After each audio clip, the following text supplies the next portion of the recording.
അഴകും ഫാഷനും ഒരുമിക്കുന്ന 1 gram gold ആഭരണങ്ങൾ, ഫാൻസി ഐറ്റംസ്, കോസ്മെറ്റിക്സ്, ബാഗുകൾ, പ്രമുഖ കമ്പനികളുടെ ട്രോളി ബാഗുകൾ എന്നിവയുടെ ഏറ്റവും പുതിയ കളക്ഷനുമായി Misba fancy and gold covering. Kerala സംസ്ഥാന ഭാഗ്യക്കുറിയുടെ നിരവധി ഒന്നാം സമ്മാനങ്ങൾ നൽകി ഭാഗ്യവാന്മാരുടെ ലക്കി സെന്ററായ റിയൽ ലക്കി സെന്ററിലൂടെ ഭാഗ്യവാനാകൂ. എരുമപ്പെട്ടി ഗവൺമെന്റ് LP സ്കൂളിൽ വിദ്യാർത്ഥികൾക്ക് ഭക്ഷ്യവിഷബാധയേറ്റ സംഭവം വെള്ളത്തിൽ അമീബിക്കിന്റെ സാന്നിധ്യമാകാമെന്ന് പ്രാഥമിക നിഗമനം. അതേസമയം ഞായറാഴ്ച രാത്രിയിലും തിങ്കളാഴ്ചയും കൂടുതൽ കുട്ടികൾ വിവിധ ആശുപത്രികളിൽ ചികിത്സ തേടി. തൃശൂർ മെഡിക്കൽ കോളേജ് ആശുപത്രിയിൽ ചികിത്സയിലുള്ള ഒരു വിദ്യാർത്ഥിയുടെ സ്റ്റൂൾ പരിശോധനയിലാണ് അമീബയുടെ സാന്നിധ്യം കണ്ടെത്തിയത്.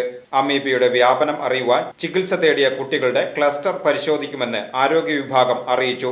ഈ സാഹചര്യത്തിൽ സ്കൂളിലെ കിണറിൽ നിന്നും കുടിവെള്ള ടാങ്കിൽ നിന്നും പരിശോധനയ്ക്കായി വെള്ളത്തിന്റെ സാമ്പിൾ ആരോഗ്യ വിഭാഗം ഉദ്യോഗസ്ഥർ ശേഖരിച്ചു.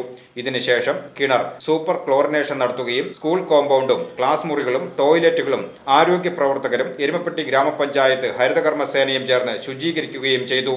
Medical officer doctor Tony Aloor, health supervisor VJ Joby, MK Suresh Babu, panchayat VO Justin Sebastian, ഹരിതകർമ്മ സേനാ secretary Bineesha, panchayat health inspector Suraj എന്നിവർ ശുചീകരണത്തിന് നേതൃത്വം നൽകി. VCV news, Erumapetty.